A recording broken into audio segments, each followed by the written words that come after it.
السلام عليكم ورحمة الله وبركاته. الحمد لله رب العالمين، والعاقبة للمتقين، ولا عدوان إلا على الظالمين. أشهد أن لا إله إلا الله ولي الصالحين، وأشهد أن محمدا عبده ورسوله خاتم الأنبياء وإمام المرسلين، محمد بن عبد الله وعلى آله وأصحابه والتابعين ومن تبعهم بإحسان إلى يوم الدين. أما بعد، يقول الله سبحانه وتعالى في محكم كتابه: يا أيها الذين آمنوا اتقوا الله حق تقاته ولا تموتن إلا وأنتم مسلمون. يا أيها الناس اتقوا ربكم الذي خلقكم من نفس واحدة وخلق منها زوجها وبث منهما رجالا كثيرا ونساء، واتقوا الله الذي تساءلون به والأرحام إن الله كان عليكم رقيبا. أيها المسلمون عباد الله، فنحمد الله سبحانه على نعمه التي لا تعد ولا تحصى، أن جعلنا ممن يحضرون في بيت من بيوته يذكرون الله ويتعلمون كتابه ويتدارسون فيما بينهم. وما من نعمة أعظم من هذه النعمة. Ndugu zangu katika imani, baada ya kumhimidi Allah subhanahu wa ta'ala na kumtakia sala na salam mtume wetu Muhammadin sallallahu alayhi wasallam, tumhimidi Allah subhanahu wa ta'ala kwa kutujalia hii neema ya kipekee kwa wakati huu wa kipekee, kuwa katika nyumba hii ya kipekee ya Allah subhanahu wa ta'ala, tukifundishana mambo ya kheri, tukimtaja Allah subhanahu wa ta'ala na kujifundisha yaliyopo katika kitabu chake. Hakuna neema ndugu zangu katika imani kama mtu kukaa kwenye majlis kama hii. Wallah, ala wajhi al-ardh, katika huu ulimwengu hakuna neema kama hii. Itoshe tu katika maneno ya Mtume sallallahu alayhi wasallam asema, akielezea fadla za watu kukaa kwenye majlisi kama hii, akasema wayadhkuru Allahu fi man indahu, yani aliyekaa kwenye hii majlisi katika fadla kubwa, fadla ya kipekee na malipo ya kushangaza, Allah anawataja watu hawa mbele ya malaika. Wallahi hakuna neema, yani kama mtu atafuta neema katika huu ulimwengu, basi aitafute katika majalisu dhikr, katika vikao kama hivi. Allah sisi atutaja na tumuomba Allah atudumishie hii neema. Kila tunaposikia tangazo la majlisi ya kheri, tuhudhurie kwa wingi na kwa shauku kubwa, kwa sababu hebu fikiria wewe una nini, una thamani kiasi gani mpaka yule aliyeumba huu ulimwengu akutaje mbele ya malaika.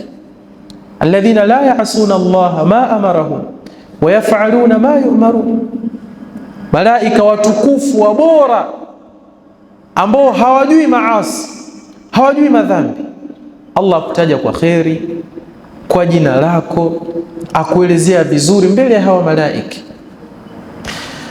Ibadallah, wa nahnu fi hadha shahr, shahru Sha'ban, tukiwa katika mwezi huu wa Sha'ban, fa lina'lam anna likulli azizin talat ghaibatuhu wa awshakat raj'atuhu istiqbalun yaliqu bijalalihi wa yatanasabu bi'azamatihi, hakika kila mgeni ambaye wewe utakaa ukawa wafahamu amekaa masiku mingi hujamuona, hujawa naye karibu, mpaka inafikia hatua ni kama umemsahau, na ukapata taarifa kwamba huyu mgeni yuko karibuni, atakuja, si siku nyingi, atafika na atakuja kukutembelea. Kwa utaratibu wa kawaida ni lazima utamwandalia maandalizi mazuri ya kupendeza, si ndio? Lazima utamwandalia maandalizi ya kuja kumkirimu, kumfurahisha, kumfanya ajisikie kweli katika moyo wake ni mgeni ambaye amepotea masiku mengi. Na mapokezi yatakuwa ni makubwa zaidi idha kana hadha algharib wa hadha alaziz, ikiwa huyo mgeni wako na kipenzi chako na yeye pia ni mkarimu. Yani si kwamba yuwaja tu kukutembelea akakusalimia akakuacha, bali akija pia na yeye anakuja na zawadi nyingi za kutosha. Tena wakati mwingine huenda ikawa ukarimu ambao anakufanyia yeye ni ukarimu mkubwa zaidi ya ule ambao utamfanyia wewe. Utakuwa na maandalizi kiasi gani? Utakuwa na shauku kiasi gani ya kumpokea mgeni kama huyu? Utakuwa na hamu kiasi gani kuhakikisha umfurahisha mgeni kama huyu? Nadhani mpaka hapa kwa mwenye kuzingatia ashafahamu twamzungumzia mgeni yupi. Nani anaweza kutusaidia? Twamzungumzia mgeni yupi? Sheikh. Na mwezi mtukufu wa Ramadhani, hadha dhaifu alkarim alladhi qad awshaka rujuuhu, huyu mgeni mtukufu ambaye imekaribia kurudi kwake. Twafahamu ni kweli tumeishi mpaka tukajisahau, tukasahau kuwa kuna mgeni aitwa mwezi mtukufu wa Ramadhani, na huja na ukarimu wa kutosha, ukarimu mwingi. Sasa inabidi sisi tuanze maandalizi mapema ya kumpokea huyu mgeni, ili siku akija, yeye anapokuja na ule ukarimu wake, hata kama sisi hatuwezi kumkirimu vile anavyotukirimu yeye, basi aone at least kuna juhudi fulani tumeifanya ya kumpokea huyu mgeni. Falidhalika, kuna mambo muhimu sana ya mtu kujiandaa nayo katika mwezi huu wa Shaaban. Jambo la kwanza, la budda min niyatin wa azimatin sadiqa ala taati llah, lazima kila mtu awe na nia na maazimio ya kweli katika kumtii Allah subhanahu wa ta'ala ndani ya mwezi huu mtukufu wa Ramadhani. Huu ndo msingi wa kwanza, kuwa na nia ya kweli, kuwa na maazimio ya kweli, ewe Muislamu, kwa sababu mwezi huu wa Shaaban ni mwezi ambao watu wengi wameghafilika sana na wamejisahau sana. Tunapokumbushana, twakumbushana mambo mengi sana ya kuyafanya, lakini jambo la msingi na la kwanza mtu kulifanya ni kuwa na nia ya kweli. Uwe tayari katika moyo wako na nia ya kweli. Falidhalika al-Imamu Ahmad rahmatullahi alayhi alipofatwa na mwanaye Abdullah akamwambia, ausini ya abi. Mtoto amfata babake amwambia, niusie ewe baba yangu, niusie ewe baba yangu. Na baba yake ni imamu min al-aimma al-kibar, ni imamu katika maimamu wakubwa. Awambia, ya bunayya, ewe mwanangu, inwil khaira, nuia khairi, kuwa na nia ya khairi. Fa innaka la tazalu bi khairin ma nawaita alkhaira, hakika wewe siku zote utakuwa katika kheri maadamu tu umenuia kufanya kheri, hata kama hautoifanya, lakini ile nia yako kweli ni nia ya kheri, ni nia nzuri, ni nia njema, unakuwa katika kheri. Ama tadhkuruna haditha rasulillah alladhi rawahu al-Imam al-Bukhari, hadithu Abdullah ibn Abbas radhiyallahu anhuma. Hamkumbuki hadithi ya Mtume sallallahu alayhi wasallam ambao aielezea Ibn Abbas radhiyallahu anhuma? Tena hii hadithi ni hadithi al-Qudus, si hadithi ya kawaida, ni hadithi al-Qudus, ni maneno ya Allah subhanahu wa ta'ala. Asema an rasulillahi sallallahu alayhi wasallam fima yarwihi an rabbih ta'ala annahu qala inna Allah qad bayyana kulla shay'in. Katika hadithi hii Mtume sallallahu alaihi wasallam anasema hakika Allah ameshabainisha kila kitu, hakika Allah amebainisha kila kitu. Katika mwendelezo wa hadithi akasema faman hamma bihasanatin falam ya'malha kutibat lahu hasanatun kamila, mtu yoyote ambaye ataazimia, ataweka nia ya kufanya jambo zuri, jambo la kupendeza mbele ya Allah, na kisha asilifanya, akapata mtihani, hakulifanya, hakufanikiwa kulifanya, kutibat lahu hasanatun kamila, Allah anamwandikia jema lililokamilika kutokana na nia aliyokuwa nayo. Ni huruma kiasi gani aliyokuwa nayo Allah kwa waja wake, ni mapenzi kiasi gani. Mtu gani ambaye leo aweza kukwambia fanya kazi na kisha ile kazi usiifanye ukapata dharura akakulipa? Ni mtu gani? Mpaka uwe na manufaa naye ndo naye pia akunufaishi. Lakini Allah kwa nia yako tu ambao umeiweka wewe, faman hamma bihasanatin falam ya'malha kutibat lahu hasanatun kamila, atakayenuia jambo zuri kisha asilifanye kwa udhuru wowote, Allah amwandikia wema uliokamilika. Ikiwa umenuia kufanya tauba mwezi huu kabla hujaingia Shaaban, fanya nia yako iwe ya kweli, si ya maneno wala si ya kufikiria tu, umekaa wafikiria mimi nitatubia, unajipa matumaini. Hapana, kuwa na nia ya kweli, kuwa na nia ya kweli, kuwa na maazimio ya kweli katika kufanya hiyo tauba. Ikiwa umeazimia kubadilika katika Ramadhani, kuwa na maazimio ya kweli, kuwa na nia ya kweli. Usiazimie tu fikra, usiazimie matumaini ambayo hayana tija. Kuwa na nia ya kweli katika moyo, kuwa na maazimio ya kweli. Una hali mbaya, naam, umeghafilika, lakini weka nia ya kweli ya kubadilika. Na kuonesha umuhimu wa nia, ndugu zangu katika imani, wanachuoni wasema anna niyatal mu'min ablaghu min amali, nia ya Muislam ni ya muhimu kuliko hata hilo jambo anataka kulifanya, kwa sababu inaangaliwa nia yako. Innamal a'malu binniyah au binniyat, hakika kila amali ambayo ifanya mwanadamu yaangaliwa katika nia yake. Nia kwanza, nia yako ikoje?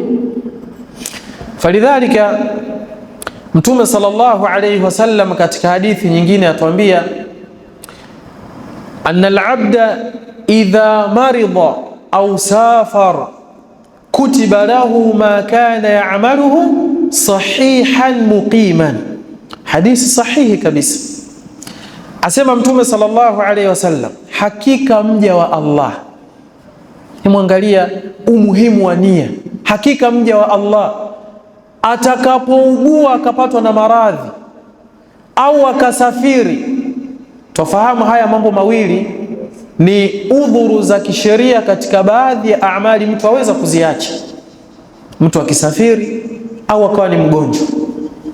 Asa ikiwa mtu amesafiri au ni mgonjwa, kutiba lahu ma kana ya'maluhu sahihan muqiman, aandikiwa malipo yale yale ambayo alikuwa akiyafanya akiwa mwenye afya yake nzuri na akiwa ni mkazi ambaye yuishi katika mji wake, hata kama hayafanyi, hata kama hayatekelezi, madamu alikuwa ni mtu wa kheri na nia yake ilikuwa ni kheri, ni kudumu katika kheri. Anapokuwa nyumbani, anapokuwa na afya yake, Allah aendelea kumwandikia vile vile kwa sababu ya nia yake.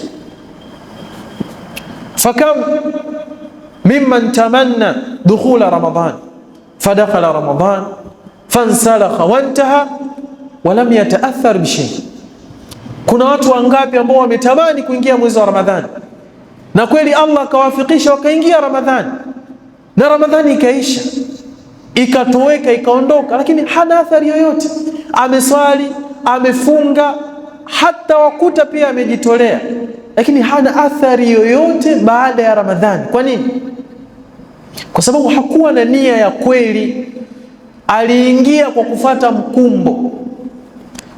Aliona Waislamu wafunga akafunga, aliona Waislamu waswali akaswali akasimama, aliona Waislamu watoa naye akatoa, lakini nia yake haikuwa ya kweli. Kwa hiyo ndugu zangu katika imani, jambo la kwanza tunapoelekea katika mwezi wa Ramadhani na tukiwa katika mwezi huu wa Shaaban ni kuwa na nia ya kweli.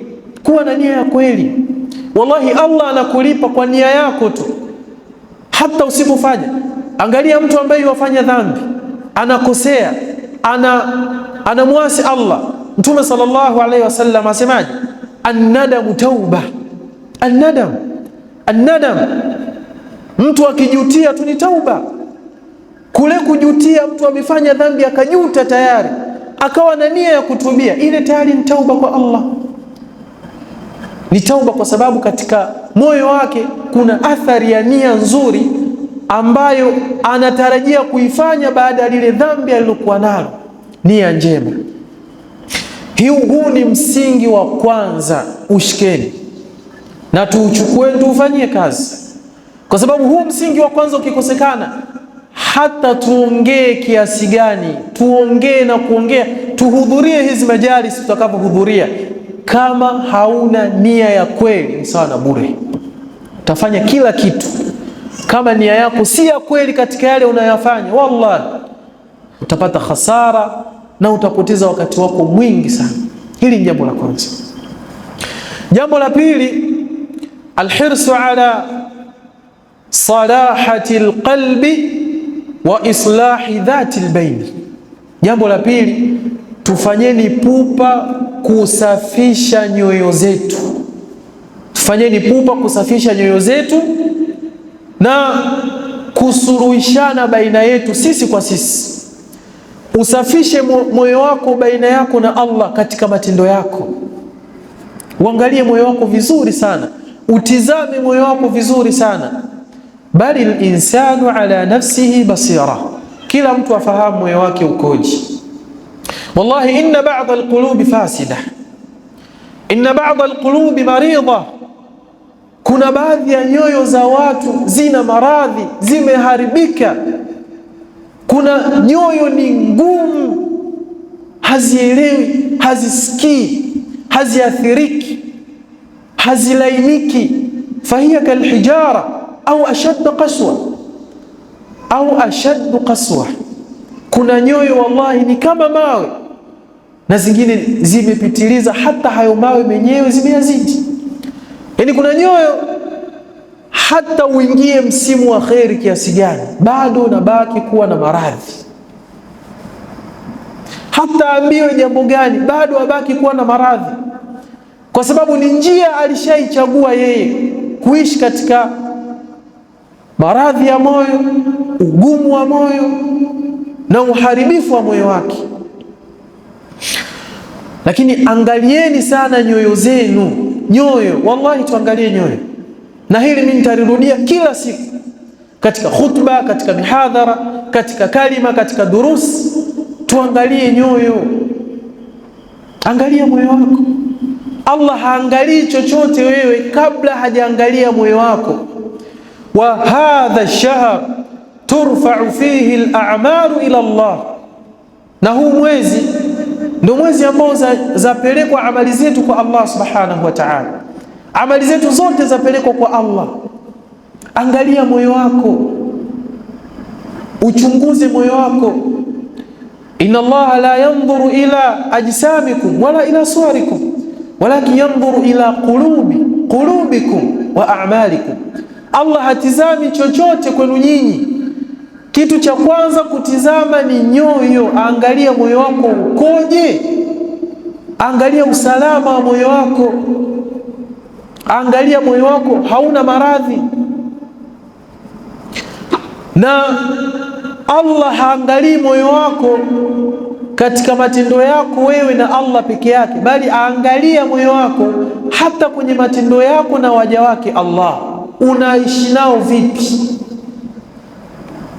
Waishi nao vipi? Kama una vifundo vyovyote, fanya islah. Kuna ubaya gani kumsamehe mtu? Kuna ubaya gani kuacha mambo ambayo yamepita? Kwani kuna mbaya akosei? Kila mtu akosea, kila mtu ateleza, kila mtu yuko na mapungufu yake. Falidhalika, kila mmoja unapokuwa na kifundo chochote katika moyo wako, fikiria pia Allah subhanahu wa ta'ala atizama katika moyo wako. Kwani hutaki kusamehewa? Kuna wapo waliokuwa bora kuliko sisi, walichukizwa, waliudhiwa, walikasirishwa, wakaazimia kuto kusamehe. Ni nani katika Waislamu leo hafahamu ubora wa Abu Bakar as-Siddiq radhiyallahu anhu? Ni nani ambaye afahamu? Ambaye kad zakahu Allah fil Qur'an, Allah amemtakasa katika Qur'an. Alladhi yu'ti malahu yatazakka wa ma li ahadin 'indahu min ni'matin tujza illa ibtigha'a wajhi rabbih al-a'la wala sawfa yarda. Hakuna mtu bora baada ya manabii zaidi ya Abu Bakar as-Siddiq. Baada ya kutokea tukio la kuzushiwa mama yetu Aisha radhiyallahu anha, amezushiwa maovu na machafu, kuwa amefanya zinaa, ametoka katika ndoa yake na Mtume sallallahu alayhi wasallam, amezushiwa uchafu, umeenea katika mji wa Madina, kumeenea maneno mengi. Habari zinamfikia Mtume sallallahu alayhi wasallam, yeye mwenyewe akashindwa kustahimili, amwambia Aisha aende kwanza nyumbani. Akifika Aisha mwenyewe ashindwa hata kujieleza, amwambia baba yake asubiria Allah subhanahu wa ta'ala atatatua hii kesi. Imekuja bayani kutoka kwa Allah baada ya muda kupita, watu washazungumza mtaani, watu washasema mengi, mpaka baadhi ya masahaba wameingia katika fitna, wazungumza maneno, wanasambaza baadhi ya iftiraat, uzushi ulioenezwa kwa Aisha radhiyallahu anha. Baadhi yao walikuwepo waliokuwa wakisaidiwa na Abu Bakar as-Siddiq, kwa sababu alikuwa asaidia sana, ni mkarimu, wasaidia wengi katika masahaba. Baadhi yao pia wakaeneza haya maneno, wakasahau hata fadla.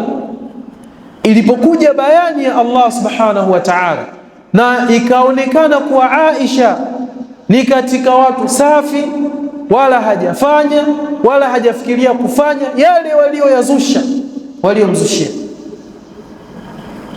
akaazimia Abu Bakar as-Siddiq hatomsaidia mmoja katika masahaba, hatomsaidia na hatomsamehe kwa lile alilolifanya la kumzushia mtoto wake jambo baya na jambo chafu. Allah subhanahu wa ta'ala ateremsha aya ya kuwaelekeza masahaba, awambie wala ya'tali ulul fadl minkum wasa'a ayutu ulil qurba wal masakin wal muhajirin fi sabilillah walyafu walyasfahu ala tuhibbuna an yaghfira Allahu lakum Asema wala wasiapie wale watu bora, wasiapie kwamba hawatowasaidia tena maskini, hawatojitolea katika njia ya Allah, hawatoendeleza ule msaada waliokuwa nao kwa sababu tu wamekosewa katika heshima zao. Wasiapie wala wasiazimie, hata kama ni kosa kubwa kiasi gani, wasifikie katika hiyo hatua. Allah akawauliza, ala tuhibbuna an yaghfira Allahu lakum, hivi hampendi nyinyi Allah wasamehe madhambi yenu? Hampendi? Hamtamani? Hamtarajii? Hamtaki Allah wasamehe? Ikiwa mtu ataka kusamehewa, na yeye asamehe. Ikiwa mtu ataka kukubaliwa na Allah, na yeye akubali msamaha. Ikiwa mtu ataka kuhurumiwa na Allah, na yeye pia wahurumie waja wa Allah, hata kama wamekukosea, hata kama wamekuudhi, wamekuzushia, wamekufanyia mabaya, wasamehe, wasamehe. Ala tuhibbuna an yaghfira Allahu lakum, hamutaki msamaha wa Allah? Islahul qulub, tengeneza moyo wako na watu unaoishi nao, tengeneza moyo wako na watu waliokukosea, waambie kuwa mwasamehe, na wale uliowakosea waombe msamaha, wakusamehe, ili hatta takuna mutma'innan hinama turfa'u a'maluka ila Allah, paka uwe ni mtulivu, upate utulivu wa moyo pale matendo yako yanapopelekwa kwa Allah subhanahu wa ta'ala.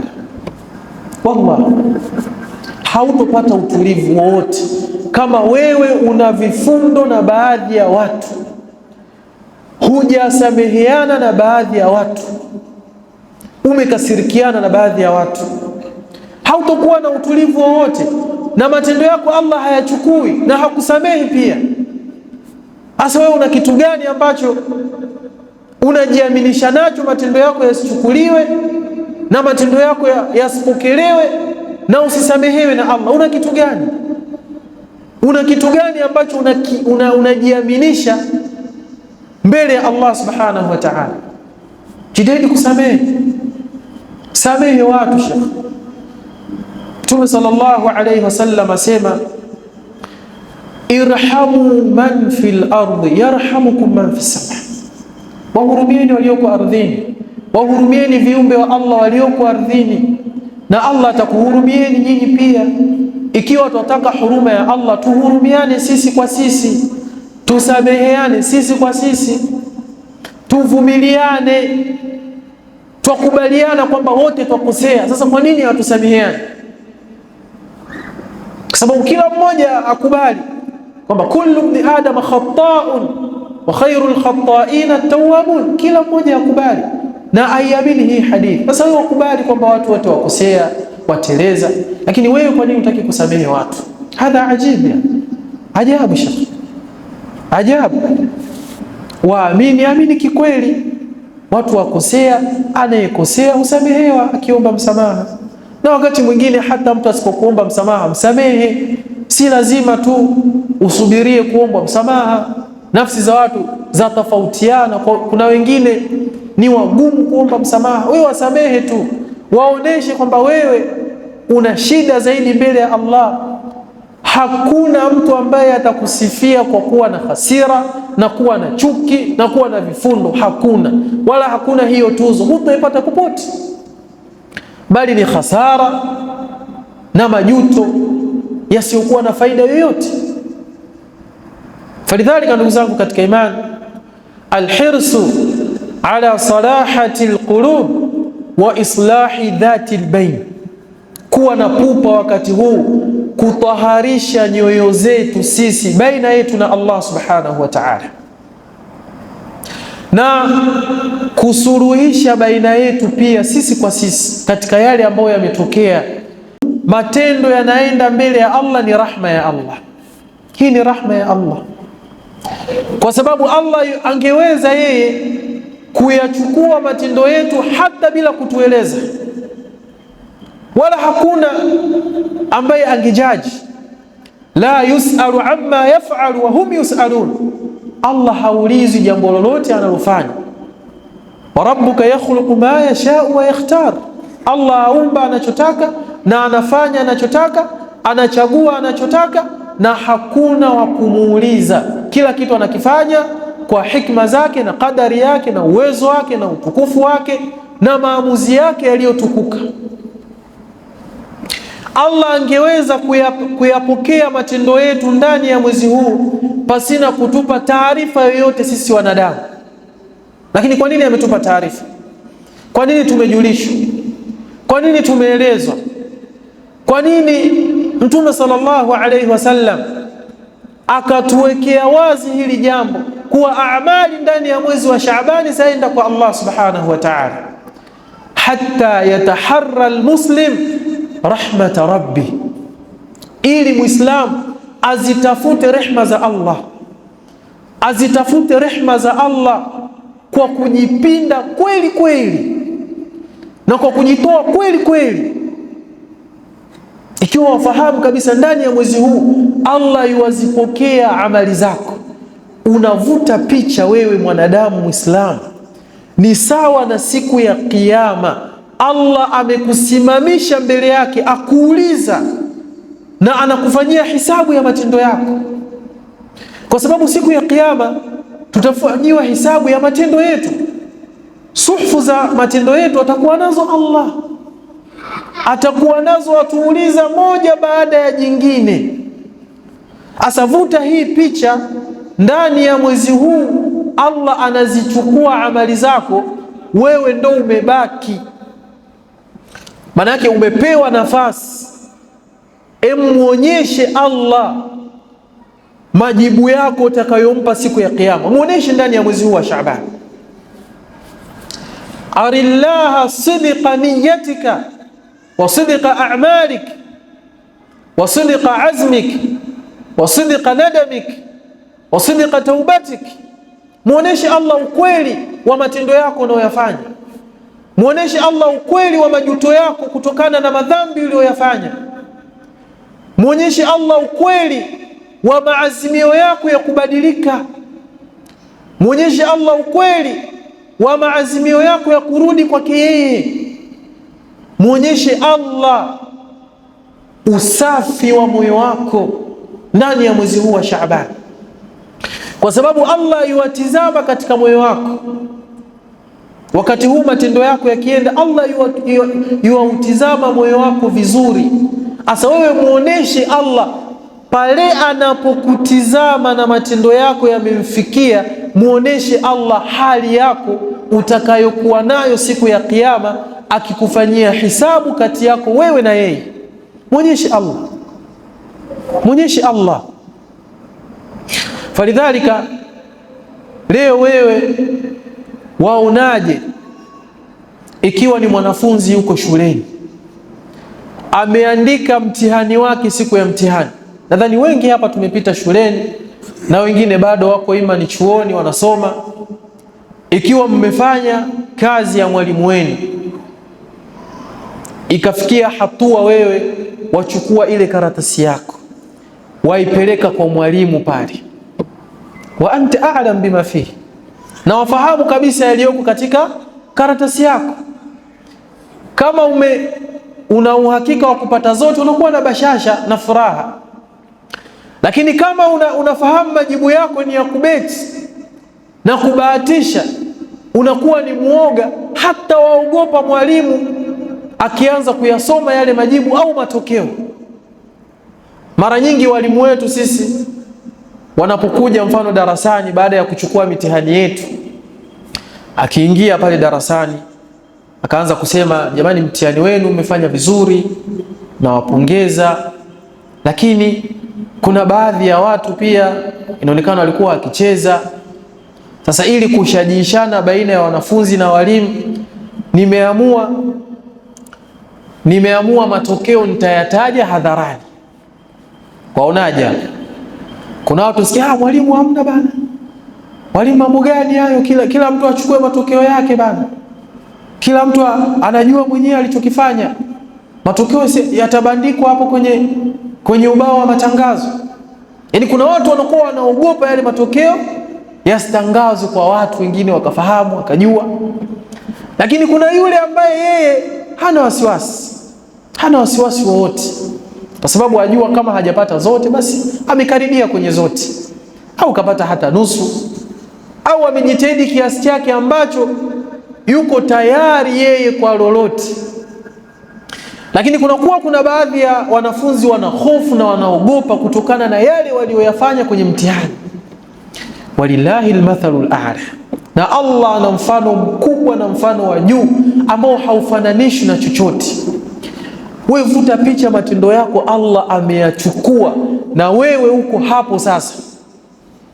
Allah anaanza kupitia moja baada ya jingine, wa huwa a'lamu bidhalika, pamoja na kuwa Allah afahamu hayo matendo yako hata kabla hajafikishiwa, hata kabla hajakuumba wewe, tayari Allah ayafahamu matendo yako, lakini ameyachukua li yuqima hujjatan alayka au lak, ili Allah asimamishe hoja kwa ajili yako au dhidi yako.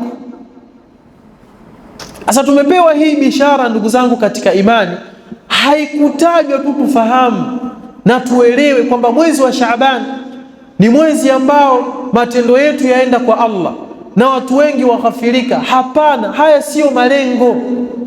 Malengo yake ni wewe umuoneshe Allah ukweli wa nia yako, umuoneshe Allah ukweli wa hofu yako ulionayo kwake, umuoneshe Allah ukweli wa mapenzi yako yaliyoko kwake, umuoneshe Allah ukweli wa matarajio yako kwake, muoneshe Allah wakati matendo yako yanakwenda kwake.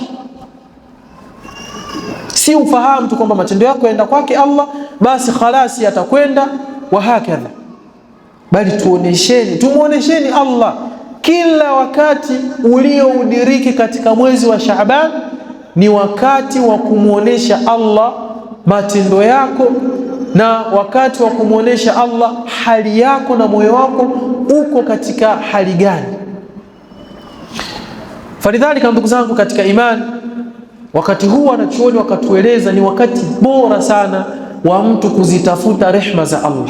Hakuna wakati bora kama wakati huu ambapo Allah anayachukua matendo yako. Mshawishi Allah, muoneshe Allah. Si ria ni kuonesha watu, lakini kumuonesha Allah ni ucha Mungu, na ndio yakusudiwa na ndio yatakikana katika ibada zako, katika mambo yako. Muoneshe Allah subhanahu wa ta'ala. Kwa nini Mtume sallallahu alayhi wasallam akawa yuwakithirisha kufunga? Kwa nini? Kwa sababu automatically yafunga ilivyo, mtu akifunga huwa inamkurubisha na Allah. Funga yoyote, iwe ya sunna iwe ya faradhi.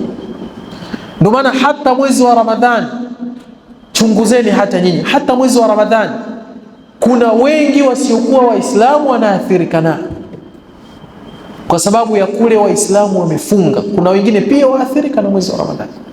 Kuna watu wanaacha maasi, wanaacha madhambi na sio Waislamu kwa sababu ya zile funga ambazo zinakuwa zimeenea kwa wengi katika Waislamu.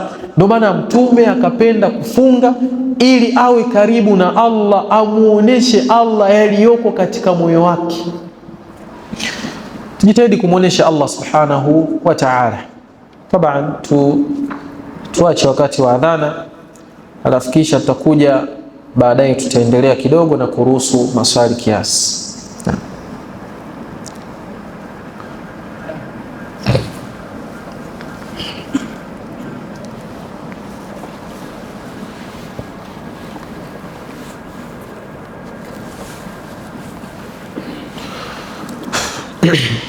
الله أكبر الله أكبر الله أكبر.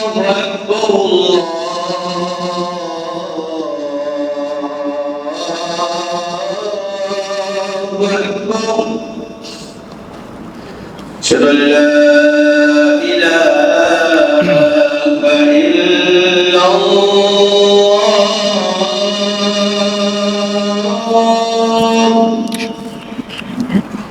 أشهد أن لا إله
حي على الفلاح.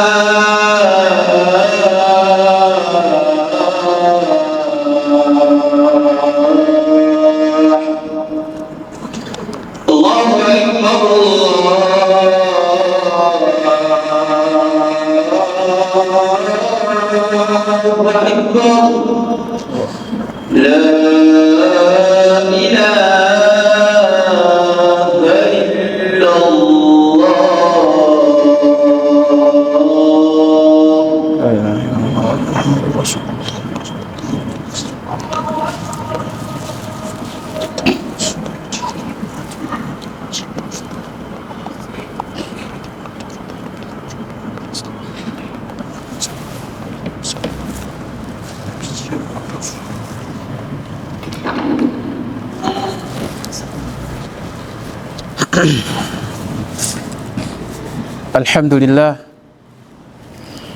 لله رب العالمين، والصلاة والسلام على رسول الله وعلى آله وأصحابه ومن والاه ومن تبعهم بإحسان إلى يوم الدين. أما بعد، baada ya kumhimidi Allah subhanahu wa ta'ala na kumtakia sala na salam mtume wetu Muhammadin sallallahu alayhi wasallam, muhadhara wetu unazungumzia thalathatu wasaya fi hadha shahr, wasia tatu muhimu katika mwezi huu wa Shaaban, pale tunapoelekea katika mwezi mtukufu wa Ramadhani. Na tumetaja katika huu muhadhara nukta tatu muhimu sana ambazo Muislamu yatakikana ajitahidi kuzitekeleza ndani ya mwezi huu wa Shaaban kabla hajaingia katika mwezi wa Ramadhani. Lidhalika, tukiwa katika mwendelezo wa hizi dakika chache, kabla hatujaruhusu maswali, insha Allah, ni matarajio yangu na matumaini yangu kwa taufiki ya Allah subhanahu wa ta'ala, kwa wote ambao tumekuwa pamoja kuanzia mwanzo wa muhadhara mpaka wakati huu, tumeuelewa muhadhara vizuri. Hayo ni matarajio yangu. Kwa hiyo ningeomba kwa wahudhuriaji ambao tuko hapa tukumbushane kidogo yale ambayo tumeyazungumza, nukta ya kwanza, nukta ya pili na nukta ya tatu, kisha tuhamie katika upande wa maswali. Naam, nani atukumbusha jambo la kwanza? Naam, jambo la kwanza atukumbusha mzee wetu, Allah muhifadhi na ampe umri mrefu, amesema ni nia, kama tulivyozungumza, na huu ndo msingi wa kila ibada. Yani mtu kabla hajaendea ibada yoyote ni lazima awe na nia ya kweli. Yoyote, iwe ni elimu, iwe ni kusoma, iwe ni kufanya kazi, iwe ni jambo lolote lenye manufaa na wewe, dunia yako na akhera yako, lazima uwe na nia na maazimio ya kweli, kisha ndo uliendee lile jambo, utafanikiwa kwa taufiki ya Allah. Naam, jambo la pili. Naam, jambo la pili. Naam, kule Sheikh, kufanya pupa katika kusafisha moyo. Hili ni jambo la pili ambalo Muislamu anatakiwa alifanye ndani ya mwezi huu wa Shaabani kwa wingi. Yatakana kulifanya katika miezi yote, lakini katika mwezi huu mimbabi au la, ni jambo la muhimu sana Muislamu alifanye katika mwezi huu wa Shaabani, kusafisha moyo wako na kusuluhisha baina yako na nani?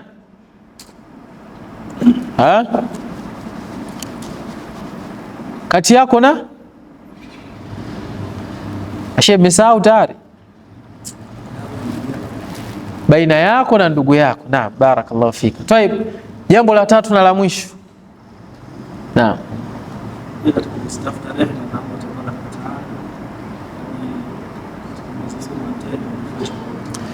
taib, jambo la tatu ambalo ametukumbusha ndugu yetu, Allah muhifadhi, pia ni kujitahidi kuzitafuta rehma za Allah ndani ya mwezi huu wa Shaabani, kwa sababu ni wakati ambao malipo yetu au amali zetu zinaenda kwa Allah. Kwa hiyo wakati amali Allah akizipokea, atutizama sisi waja wake. Wakati huo ndo wakati bora wa wewe kutafuta rehma za Allah, kwa kumuonyesha Allah yaliyoko katika moyo wako yote yanayohusiana na kheri na ambayo Allah anayapenda na kuyaridhia. Haya matatu mtu akiyashika vizuri na akayatekeleza vizuri, wallahi wa billahi wa tallahi, kwa taufiki yake Allah amuwafikisha katika kila jema, na Allah atamfanya kuwa ni mtu wa kheri ambaye atafaulu. Hata matendo yake yakipelekwa kwa Allah, atakuwa na matumaini mazuri na matarajio mazuri siku atakayokutana na Allah subhanahu wa ta'ala.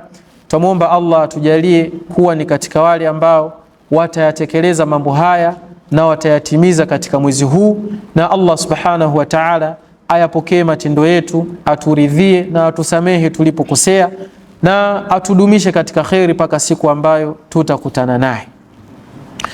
Taib, baada ya hapo inshallah kwa dakika chache tunaruhusu maswali.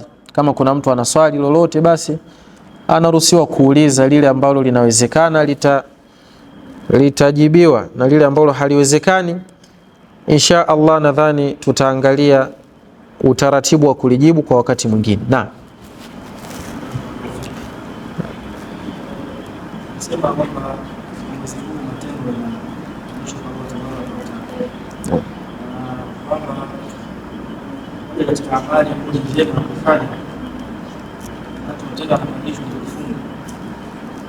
Sasa kuna umaarufu na kufisi maarufu hapa tarehe 15 tena hapo kutishwa au siku ambayo hajataja.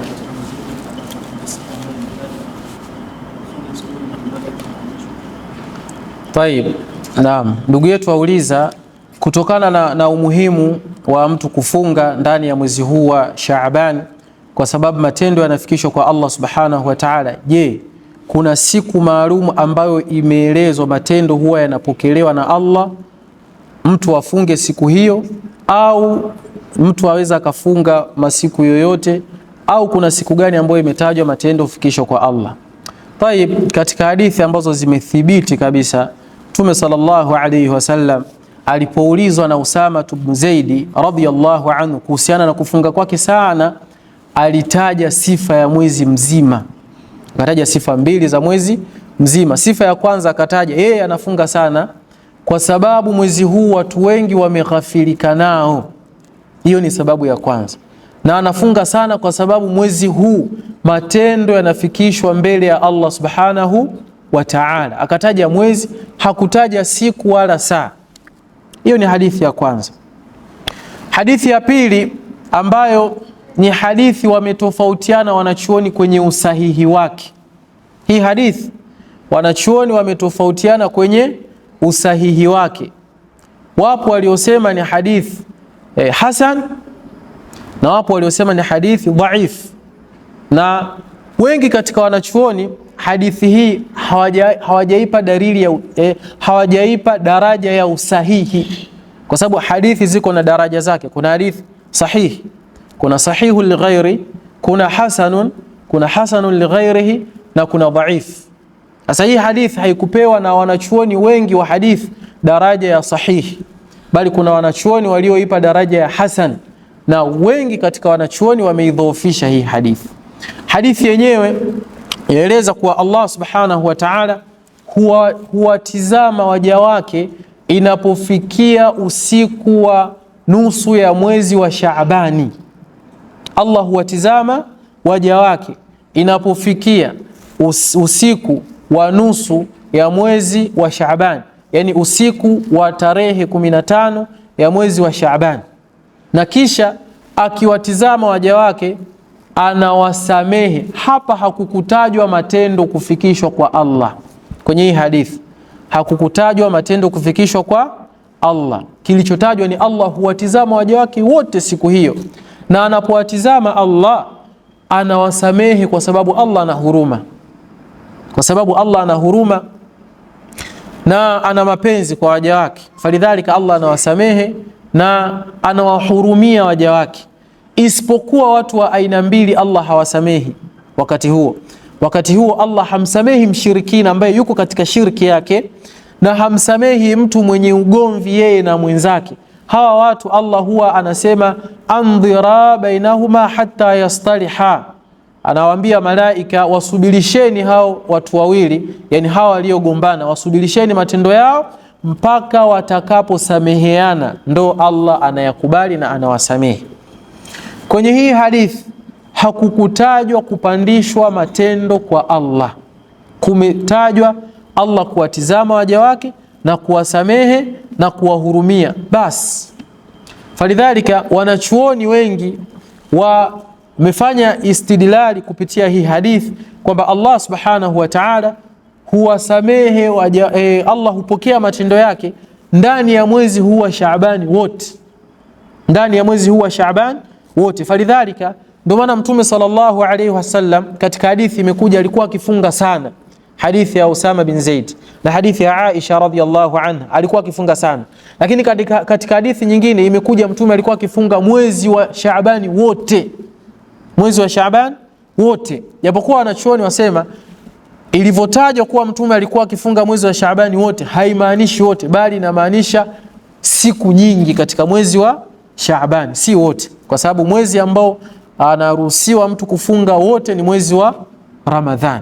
Kwa hiyo tuambiwa na wanachuoni wetu, Allah awarehemu na walio wazima Allah awahifadhi, inapendeza mtu kufunga ndani ya mwezi huu wa Shaabani masiku mengi, ikiwa yuanza yuwafunga hata paka mwisho wa Shaabani, lakini asifunge mwezi wote, yani afunga leo, kesho, kesho kutwa, afunga mathalan masiku ya Jumatatu na Alhamis mwezi mzima, au afunge siku nyeupe tarehe 13, 14 na tarehe 15. Na hizi siku yapaswa Muislamu asiziache, yapaswa Muislamu asiziache, yani inapendeza sana azifunge hizi siku tatu, tarehe 13, 14 na tarehe 15 ndani ya mwezi wa Shaaban, na kukithirisha kufunga zaidi katika mwezi huu. Lakini hakuna hadithi iliyotaja saraha kwa wazi kabisa au aya kuwa matendo yanapandishwa usiku wa tarehe 15.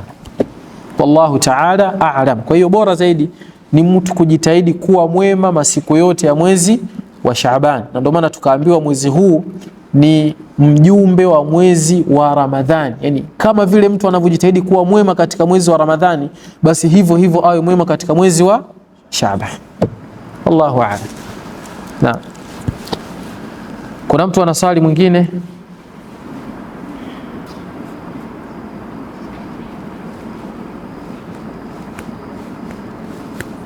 Naam Sheikh. Kuna mtu mwenye swali lolote hata kama ni nje ya mada? Na kuna mtu anaweza akawa na swali nje ya mada. Kuna mtu ambaye ana swali nje ya mada? Naam mzee wetu.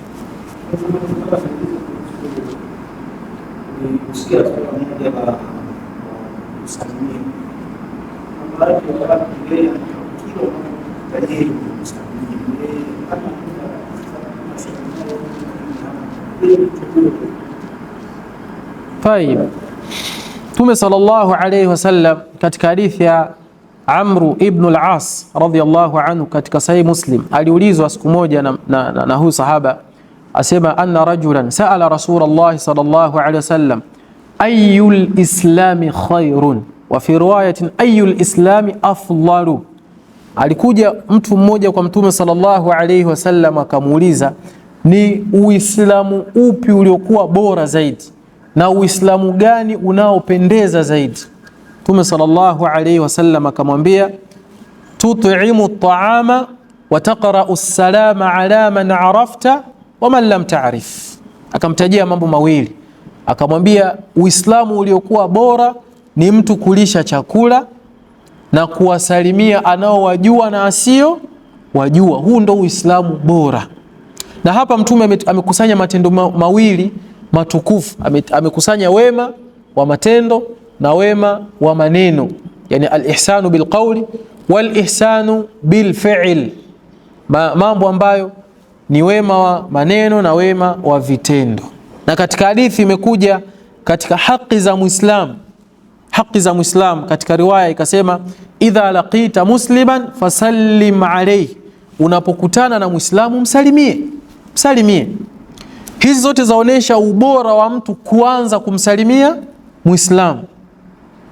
Kuanza kumsalimia Muislamu ni jambo bora na linajenga mapenzi baina ya Waislamu.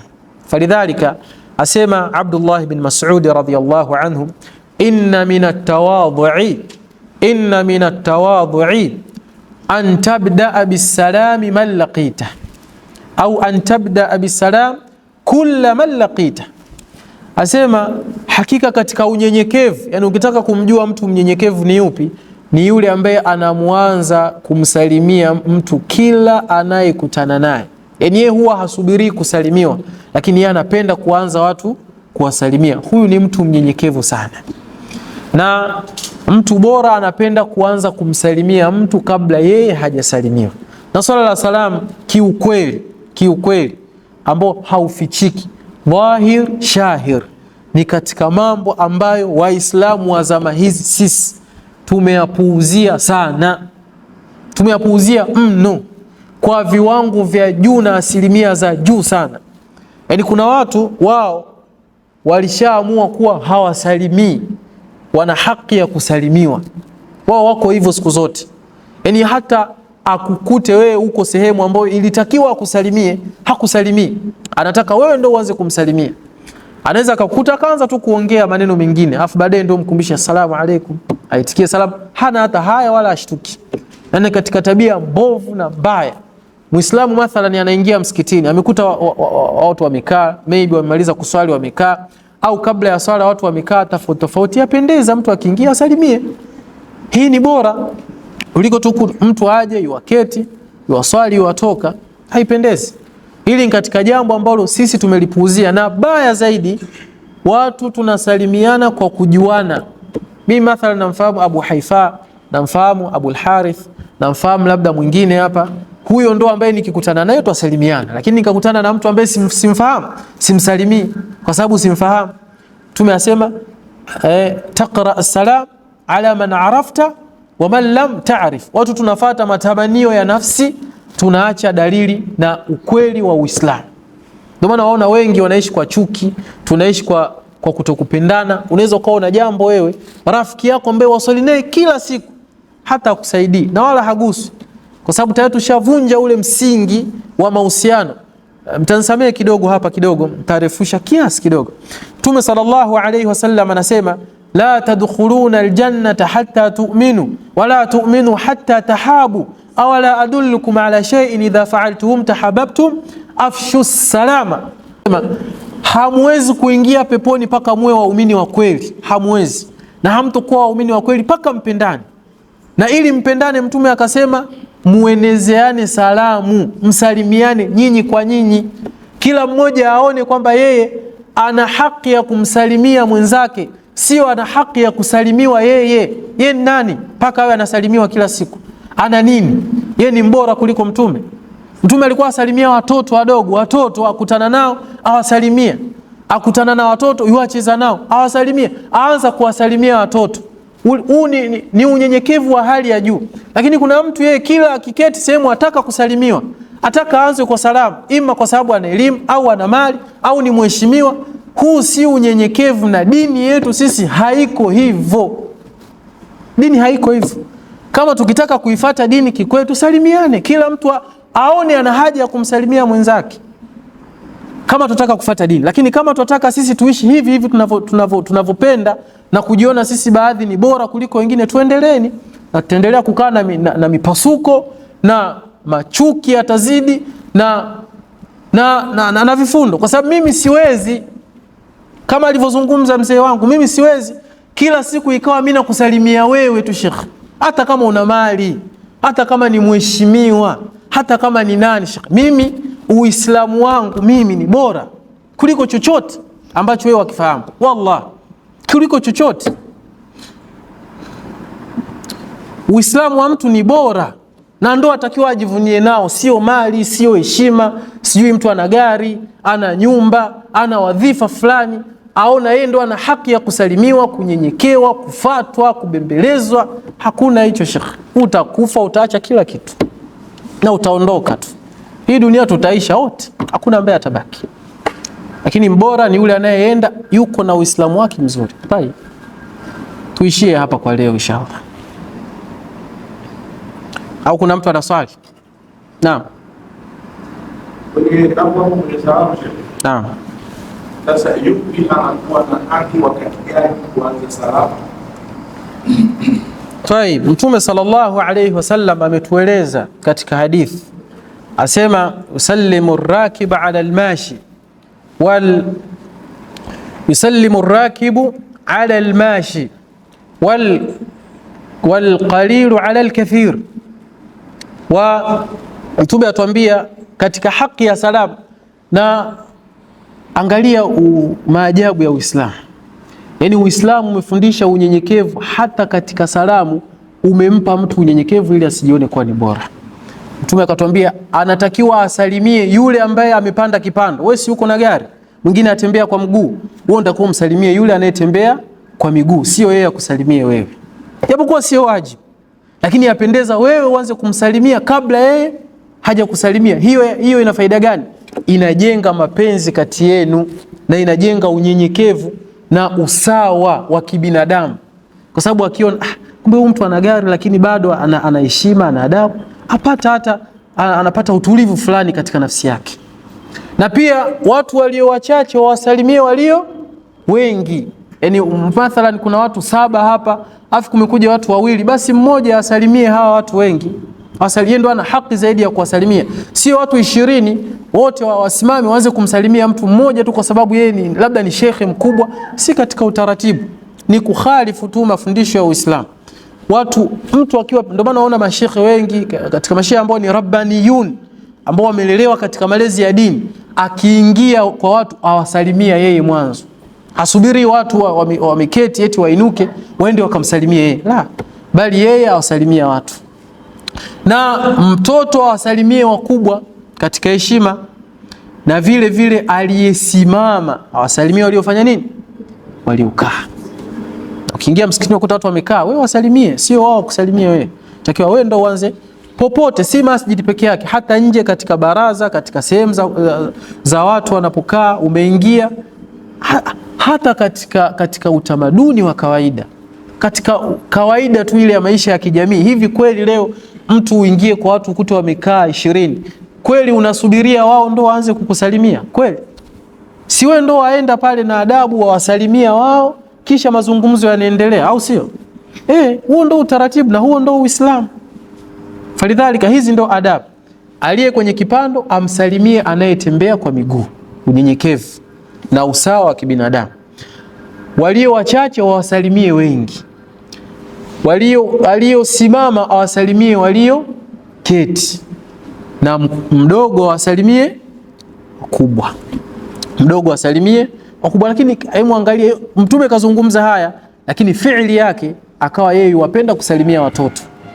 Anawafundisha tabia njema, akiwakuta watoto wasalimia, awafundisha tabia njema pamoja na unyenyekevu. Lakini pia mathalan wameingia watu labda 3, 4 na wamekuta kuna watu huku wameketi wengi, yatosheleza mtu mmoja akisalimia ikawatosha salamu wale wote ambao wameingia. Sawa katika adabu. Lakini pia hawa waliokaa wakisalimiwa labda wako watu 20, inatosheleza akipokea mmoja. Sawa kama umesalimia watu 20, akipokea mmoja yatosheleza. Lakini sasa hii yahitajia ni watu wenye ufahamu, mpaka watu wawe na ufahamu, la sivyo utasababisha chuki. Sababu wewe uingie usalimie watu 10, amepokea mmoja, lazima kuna kitu utafikiria katika moyo, sio?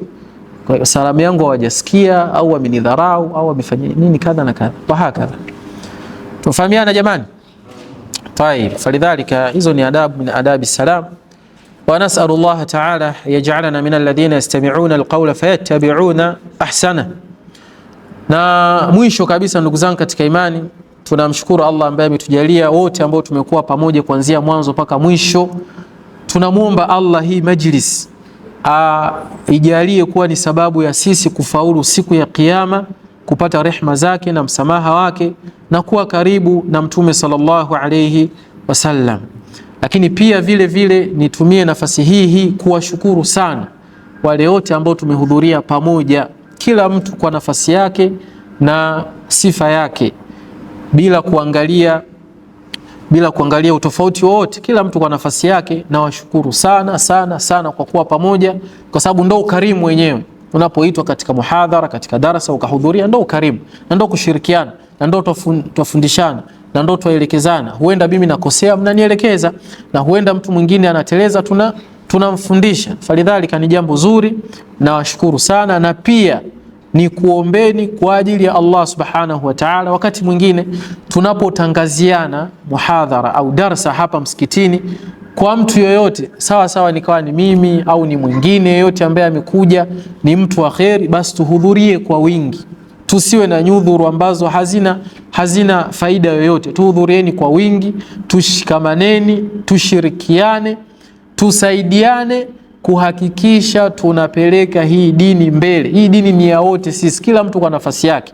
Mimi hapa na elimu ndogo niliyokuwa nayo, siwezi kuitoa hii elimu ikiwa nitakosa watu. Lakini nitakapopata watu 3 4 naweza kuzungumza. Lakini nikakosa watu kabisa, basi na mimi nitaenda kulala, subirie muda wa swala, tuswali, tuondoke. Falidhalika tuwashukuru sana, na tuwahimiza pia wakati mwingine tuwe pamoja kushirikiana katika khair. Lakini pia nisiwe mchoyo wa fadhila katika hili. Ni mshukuru ndugu yetu ambaye amekuja kutusaidia kueneza hii khair ambayo inaendelea hapa, ndugu yetu Abu Haifa. Allah amlipe kila la khairi na amjalie moyo huo wa ustahimilivu katika khairi, na pia na sisi wengine tusichoke katika khairi. Allah subhanahu wa ta'ala atuhifadhi, atuongoze, atukinge na shari, atukinge na mabaya, atuepushe na maradhi ya moyo, atuepushe na vifundo vya moyo, atuepushe kukataliwa matendo yetu, na atujalie